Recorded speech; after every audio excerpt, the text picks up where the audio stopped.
Indoor rain ஃபாரஸ்ட்டை வச்சிருக்காங்க. அதுல 2000த்திற்கும் மேற்பட்ட மரங்களும் லட்சக்கணக்கான செடிகளும் இருக்கு.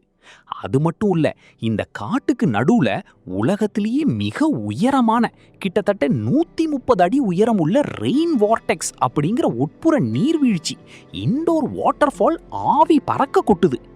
அதுபோக இங்க 24 மணி நேரமும் இயங்குற இலவச தியேட்டர்கள், பிரம்மாண்டமான கேமிங் ஜோன்கள், அப்புறம் உலகத்தோட டாப் பிராண்டுகளின் ஷாப்பிங் மால்னு பிளேன் ஏற வர்றவங்களை விட இந்த ஏர்போர்ட்டை சும்மா சுத்தி பார்க்கவே உலகத்திலிருந்து ஒரு தனி கூட்டமே வருதுன்னா பார்த்துக்கோங்களேன். அடுத்ததா சிங்கப்பூர் மக்களோட வாழ்க்கை முறை, லைஃப் ஸ்டைல். இவங்க லைஃப் சும்மா ராக்கெட் வேகத்துல பறக்கும். உலகத்திலேயே மிக வேகமாக நடக்கக்கூடிய மக்கள் யாருன்னு ஒரு ரிசர்ச் பண்ணாங்க. அதுல சிங்கப்பூர் மக்கள் தான் ஃபர்ஸ்ட் வந்தாங்க. அந்த அளவுக்கு இவங்க டைம் மேனேஜ்மெண்ட்ல கில்லியா இருப்பாங்க. வாரத்துல 5 நாள் ஆபீஸ்ல சும்மா மரண மாசா உழைப்பாங்க. ஓவர் டைம் வேலை செய்யறது இவங்களுக்கு சர்வ சாதாரணம். ஆனா வீக்கெண்ட் வந்துட்டா அப்படியே டோட்டலா மாறிடுவாங்க. கிளப்பு, பப்பு, சென்டோசா பீச்சு, பார்ட்டின்னு செம்மையா காசை செலவழிச்சு என்ஜாய் பண்ணுவாங்க. ஒர்க் ஹார்ட், பார்ட்டி ஹார்டர் அப்படிங்கிறது தான் இவங்களோட தாரக மந்திரம். ஆனா இந்த சொகுசு வாழ்க்கைக்கு பின்னால ஒரு பெரிய கசப்பான உண்மையும் இருக்கு. உலகத்திலேயே வாழ்வதற்கு மிகவும் காஸ்ட்லியான சிட்டி, மோஸ்ட் எக்ஸ்பென்சிவ் சிட்டி நம்ம சிங்கப்பூர் தான். இங்க ஒரு சாதாரண நடுத்தர வர்க்கத்து குடும்பம் வாடகைக்கு வீடு எடுக்கணும்னா கூட இலங்கை மதிப்புக்கு லட்சக்கணக்கில் செலவாகும். அதை விட கொடுமை என்னன்னா, இங்க நீங்க ஒரு கார் வாங்கணும்னா கார் விலையை விட அந்த காரை ரோட்ல ஓட்டுறதுக்கான அனுமதி உரிமம், COE சர்டிபிகேட் ஆஃப் என்டைட்டில்மெண்ட் வாங்கவே பல லட்சங்கள் செலவு பண்ணணும். அதனால தான் இங்க இருக்கிற முக்கால்வாசி மக்கள் சொகுசான மெட்ரோ ட்ரெயின்களையும் பஸ்களையும் தான் பயன்படுத்துறாங்க. காசு இருந்தா சொர்க்கம், இல்லைன்னா சும்மா நரகம் இந்த லைஃப் ஸ்டைல். சாப்பாட்டு ராமர்களுக்கு சிங்கப்பூர் ஒரு சொர்க்கம். இங்க இருக்கிற லோக்கல் ஹாக்கர் சென்டர்ஸ் உலக பிரபலம். இங்க நீங்க கண்டிப்பா சாப்பிட வேண்டிய உணவுகள் chilli graph, Hainanese chicken rice, அப்புறம் நம்ம ஊரு பரோட்டாவை அவங்க ஸ்டைல்ல மாத்தின ரோட்டி பராட்டா. காரமும் சுவையும் சும்மா நாக்குல நிக்கும். என்னதான் மாடர்ன் நாடா இருந்தாலும் சிங்கப்பூர்ல சில மர்மங்களும் இருக்கு. அதுல ஒண்ணுதான் புக்கிட் பிரவுன் கல்லறை, புக்கிட் பிரவுன் செமெட்ரி. இங்க பல பேய் கதைகள் உலவுது. அதே போல சிங்கப்பூருக்கு அடியில ஒரு பிரம்மாண்டமான ரகசிய அண்டர் கிரவுண்ட் சிட்டியே இருக்கு. நிலப்பரப்பு பற்றாக்குறைக்காக அவங்க அடியில பெரிய சயின்ஸ் லேபுகள், எண்ணெய் சேமிப்பு கிடங்குகளை ரகசியமா வச்சிருக்காங்க. அதை பற்றி விரிவாக பார்க்கலாம் வாங்க. இப்போ நாம பார்க்க போறது சிங்கப்பூரோட பலருக்கும் தெரியாத ஒரு இருண்ட மற்றும் மர்மமான பக்கம். என்னதான் வானளாவிய கட்டிடங்கள், அதிநவீன டெக்னாலஜின்னு சிங்கப்பூர் மின்னினாலும் அதுக்குள்ள சில நடுக்கம் தரும் ரகசியங்களும் மறைஞ்சிருக்கு. அதுல முதலா நாம பார்க்க போறது புக்கிட் பிரவுன் கல்லறை, புக்கிட் பிரவுன் செமெட்ரி.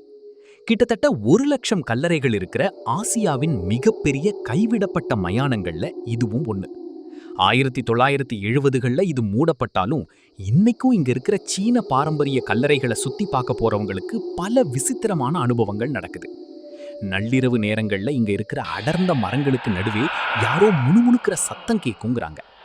2ஆம் உலகப் போர்ல ஜப்பானிய ராணுவத்தால கொடூரமா கொல்லப்பட்ட சீன வீரர்களின் ஆன்மாக்கள் இன்னைக்கும் இங்க உலாவறதா லோக்கல் மக்கள் பயத்தோட சொல்றாங்க. குறிப்பா இங்க இருக்கிற சில பெரிய கல்லறைகளுக்கு முன்னாடி காவல் காக்கிற மாதிரி செதுக்கப்பட்ட கற்சிலைகள், ஸ்டாச்சூஸ் ராத்திரி நேரத்துல தானாவே கண்ணசைக்குது, இடம் மாறுதுன்னு சொல்ற கதைகளை கேட்டாலே உடம்பு சும்மா சிலிர்க்கும். ஆனா இந்த பேய் கதைகளை விட பெரிய ஒரு சயின்ஸ் ஃபிக்ஷன் படம் மர்மம் சிங்கப்பூருக்கு அடியில ஒளிஞ்சிருக்கு. அதுதான் சிங்கப்பூரோட ரகசிய underground city, secret underground city. சிங்கப்பூரோட மொத்த நிலப்பரப்பே ரொம்ப குட்டிங்கிறதால அவங்க அடுத்த கட்டமா யோசிச்ச மாஸ் பிளான் தான் இது. நமக்கு மேலே இருக்கிற சிங்கப்பூர் வெறும் 50% தான். மீதி 50% சிங்கப்பூரை தரைக்கு அடியில ரகசியமா கட்டி வச்சிருக்காங்க. பூமிக்கு அடியில கிட்டத்தட்ட 30 முதல் 40 மாடிகள் ஆழத்துக்கு சுரங்கங்களை தோண்டி அங்க உலகத்தரம் வாய்ந்த மிலிட்டரி ஆயுத கிடங்குகள், அதிநவீன சயின்ஸ் லேப்கள் மற்றும் டேட்டா சென்டர்களை ரகசியமா இயக்கிட்டு வர்றாங்க. அதுலயும் குறிப்பா கடலுக்கு அடியில 130 மீட்டர் ஆழத்துல இருக்கிற ஜுராங் ராக் கேவர்ன்ஸ் அப்படிங்கிற பிரம்மாண்ட குகை நகரம் தான் இதுல டாப். ஒரு பெரிய நரகத்தையே உள்ள அடைச்சி வைக்கிற அளவுக்கு பல மில்லியன் டன் கச்சா எண்ணெயையும் எரிபொருட்களையும் இந்த அண்டர் கிரவுண்ட் சிட்டியில தான் ஒளிச்சு வச்சிருக்காங்க. வெளியிலிருந்து பார்க்கறவங்களுக்கு ஒரு குட்டி தீவு மாதிரி தெரியும். ஆனா பூமிக்கடியில இவங்க வச்சிருக்க ரகசிய நெட்வொர்க்கை பார்த்தா உலக நாடுகளே மிரண்டு போகும். இப்போ நாம சிங்கப்பூரோட உண்மையான பவர் ஹவுஸ பத்தி பார்க்க போறோம். ஆமா நண்பர்களே, அது சிங்கப்பூர் பெண்கள் தான். இவங்கள பத்தி நீங்க தெரிஞ்சுக்க வேண்டிய சுவாரஸ்யமான விஷயங்கள் சும்மா வேற லெவல்ல இருக்கும். 1. அதிகாரம் மற்றும் பொருளாதாரம். சிங்கப்பூர் பெண்கள் வெறும் வீட்டு நிர்வாகத்தோட நிக்கிறவங்க இல்ல. உலகத்திலேயே பிசினஸ் மற்றும் செல்வத்தை நிர்வகிக்கிறதுல இவங்க தான் டாப். இங்க இருக்கிற பல மல்டிநேஷனல் கம்பெனிகள்ல சிஇஓவாகவும் பெரிய பதவிகள்லையும் பெண்கள் தான் பட்டைய கிளப்புறாங்க. ஆசியாவிலேயே மோஸ்ட் பவர்ஃபுல் விமன் லிஸ்ட்ல சிங்கப்பூர் பெண்கள் எப்பவுமே முன்னணியில இருப்பாங்க. இவங்களோட தன்னம்பிக்கையும் பொருளாதார சுதந்திரமும் தான் அந்த நாட்டோட ஜிடிபியையே தாங்கி பிடிக்குது. 2. கரியர் தான் ஃபர்ஸ்ட், கல்யாணம் நெக்ஸ்ட். இங்க இருக்கிற பெண்கள் தங்களோட சுய அடையாளத்துக்கு, அதாவது செல்ஃப் ஐடென்டிட்டிக்கு தான் அதிக முக்கியத்துவம் தர்றாங்க. படிப்பு, கை நிறைய சம்பளம், ஒரு செட்டிலான லைஃப், இது கிடைக்கிற வரைக்கும் கல்யாணத்தை பத்தி யோசிக்கவே மாட்டாங்க. அதனால தான் சிங்கப்பூர்ல இருக்கிற பெரும்பாலான பெண்கள் 30 வயசுக்கு மேல தான் மோஸ்ட்லி கல்யாணமே பண்ணிக்கிறாங்க. லேட் மேரேஜ் இங்க ஒரு ட்ரெண்ட்னே சொல்லலாம். தனக்கான துணையை தேடுறதுல இவங்க ரொம்பவே தெளிவா இருப்பாங்க. 3. Fitness freaks. என்னதான் ஆபீஸ்ல 10 மணி நேரம் வேலை செஞ்சாலும் நைட்டு 9 மணிக்கு ஜிம்முக்கு போய் ஒர்க் அவுட் பண்றதுல இவங்க சும்மா கில்லி. சிங்கப்பூர்ல இருக்கிற பெண்கள் தங்களோட ஃபிட்னஸ் மற்றும் ஆரோக்கியத்துல ரொம்பவே கன்சிஸ்டண்டா இருப்பாங்க. காலையில 5 மணிக்கு ஈஸ்ட் கோஸ்ட் பார்க்ல ஓடுறதா இருக்கட்டும், அல்லது வீக்கெண்ட்ல ஹைக்கிங் போறதா இருக்கட்டும், இவங்களோட எனர்ஜி லெவலை பார்த்தா நீங்களே அசந்து போயிருவீங்க. அது மட்டும் இல்ல, இங்க இருக்கிற பெண்களோட ஃபேஷன் சென்ஸும் செல்ஃப் கேர் பழக்கங்களும் அவங்கள எப்பவுமே இளமையா காட்ட உதவுது. சிங்கப்பூர் போனா இந்த 5 இடங்களை மட்டும் பார்க்காம வந்துடாதீங்க. Gardens by the bay, Avatar படத்துல வர்ற மாதிரி இருக்கிற செயற்கை மரங்கள் கொண்ட சொர்க்கம். மெரினா பே சாண்ட்ஸ், 3 பிரம்மாண்ட கட்டடங்களுக்கு மேல கப்பல் வடிவத்துல இருக்கிற உலக புகழ்பெற்ற ஹோட்டல். யுனிவர்சல் ஸ்டூடியோஸ், ஹாலிவுட் படங்களுக்குள்ளேயே நேர்ல போன ஃபீல் கொடுக்கும் தீம் பார்க்.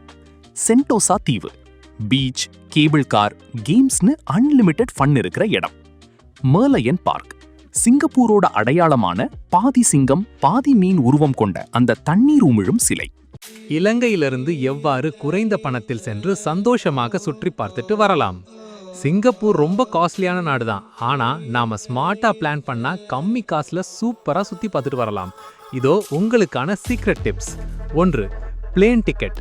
நம்ம கொழும்புல இருந்து சிங்கப்பூருக்கு போறதுக்கு பட்ஜெட் ஏர்லைன்ஸ் தான் சூஸ் பண்ணணும். ஏர் ஏஷியா, ஸ்கூட் அல்லது இண்டிகோ போன்ற ஏர்லைன்ஸ்ல ஆஃபர் போடும்போது டிக்கெட் புக் பண்ணுங்க. குறைந்தது 2 முதல் 3 மாதங்களுக்கு முன்பே புக் பண்ணீங்கன்னா ரிட்டர்ன் டிக்கெட்டோட சேர்த்து விலையை ரொம்பவே குறைக்கலாம். வீக் டேஸ்ல போற மாதிரி பிளான் பண்ணா இன்னும் சீப்பா இருக்கும். 2. தங்குமிடம், பட்ஜெட் ஸ்டே. சிங்கப்பூர்ல ஹோட்டல் ரூம்கள் சும்மா விலை தீயாய் எரியும். அங்க போய் காசை கரியாக்காம இருக்க இந்த 2 வழிகளை பயன்படுத்துங்க. Hostels and capsule hotels. Little India அல்லது சைனா டவுன் பகுதிகளில் இருக்கிற ஹாஸ்டல்களில் தங்குங்க. இங்க ஒரு பெட் ரேட் ரொம்ப கம்மி. வைஃபை அண்ட் ஏசி வசதியோட சுத்தமான பட்ஜெட் ஹாஸ்டல்கள் நிறைய இருக்கு. பிரைவசியும் ஓகேவா இருக்கும். 3. Local travel. சிங்கப்பூர்ல டாக்ஸி பக்கமே போயிடாதீங்க, பர்ஸ் காலியாகிடும். ஏர்போர்ட்ல இறங்கின உடனே ஈஸி லிங்க் கார்டு அல்லது சிங்கப்பூர் டூரிஸ்ட் பாஸ் வாங்கிடுங்க. அங்க இருக்கிற எம்ஆர்டி மெட்ரோ ட்ரெயின்ல இந்த ஒரே கார்டை வச்சு பைசா சல்லீஸா ஊர் முழுக்க சுத்தி வரலாம். அவங்களோட ட்ரெயின் நெட்வொர்க் சும்மா வேற லெவல். எல்லா டூரிஸ்ட் இடங்களுக்கும் ஈஸியா போயிடலாம். சாப்பாடு, சீப் அண்ட் டேஸ்டி ஃபுட். பெரிய ரெஸ்டாரண்ட்டுகளுக்கு போனா ஜிஎஸ்டி, சர்வீஸ் சார்ஜ்னு பில்லை எகிற வச்சிருவாங்க. Hawker centres. பொதுவா இங்க தான் லோக்கல் மக்களும் பட்ஜெட் டிராவலர்களும் சாப்பிடுவாங்க. இங்க Hainanese chicken rice, noodles, roti paratha எல்லாமே 3 to 6 சிங்கப்பூர் டாலருக்குள்ளர செம்ம வயிறார சாப்பிடலாம். குறிப்பா லிட்டில் இந்தியால இருக்கிற நம்ம பக்கத்து நாட்டு ஊர் ஹோட்டல்கள்லயும் பட்ஜெட் விலையில சாப்பாடு கிடைக்கும். 5. காசில்லாத இலவச சொர்க்கங்கள், ஃப்ரீ அட்ராக்ஷன்ஸ். சிங்கப்பூர்ல டிக்கெட் இல்லாத ஆனா உலகமே வியந்து பார்க்குற பல இடங்கள் இருக்கு. கார்டன்ஸ் பை த பே. உள்ள இருக்கிற கிளாஸ் டோம்ஸ்க்கு தான் டிக்கெட். ஆனா வெளியே இருக்கிற அந்த பிரம்மாண்ட சூப்பர் ட்ரீ க்ரூவை பார்க்கறதுக்கும் நைட்டு நடக்கிற மியூசிக் அண்ட் லைட் ஷோவை பார்க்கறதுக்கும் ₹0 தான். முற்றிலும் இலவசம். மெரிலாயன் பார்க். சிங்கப்பூரோட அடையாளமான சிங்க சிலைக்கு முன்னாடி நின்று போட்டோ எடுக்க பைசா தேவையில்லை. மெரினா பே சாண்ட்ஸ் லைட் ஷோ. தினமும் நைட் இங்க நடக்கிற லேசர் லைட் ஷோவை காசு இல்லாம பீச் ஓரமா நின்று ரசிக்கலாம். Sentosa island, beach area. Sentosa தீவுக்குள் இருக்கும் கடற்கரைகளுக்கு செல்ல கட்டணம் இல்லை. விசாவுக்கு என்னென்ன டாக்குமெண்ட் வேணும், எந்தெந்த விஷயத்துக்கு எவ்வளோ செலவாகும்னு அனைத்து விபரத்தையும் கீழே இருக்கிற நம்ம டிஸ்கிரிப்ஷன் பாக்ஸ்ல பக்கா பட்டியலா கொடுத்திருக்கேன் நண்பர்களே. இந்த வீடியோவை பார்த்து முடிச்சதும் அப்படியே அதை ஒரு ஸ்கிரீன்ஷாட் எடுத்து உங்க ட்ரிப்புக்கு யூஸ் பண்ணிக்கோங்க. பாத்தீங்களா நண்பர்களே, ஒரு குட்டி தீவா இருந்தாலும் உலகத்தையே தன் பக்கம் திரும்பி பார்க்க வச்சிருக்கு இந்த சிங்கப்பூர். இப்போ சொல்லுங்க, இந்த வீடியோல சொன்ன விஷயங்கள்ல உங்களுக்கு ரொம்ப ஆச்சரியத்தை தந்தது எது? நீங்க சிங்கப்பூர் போனா எந்த இடத்துக்கு ஃபர்ஸ்ட் போகணும்னு ஆசைப்படுறீங்கன்னு கீழே இருக்கிற கமெண்ட் பாக்ஸ்ல தட்டி விடுங்க.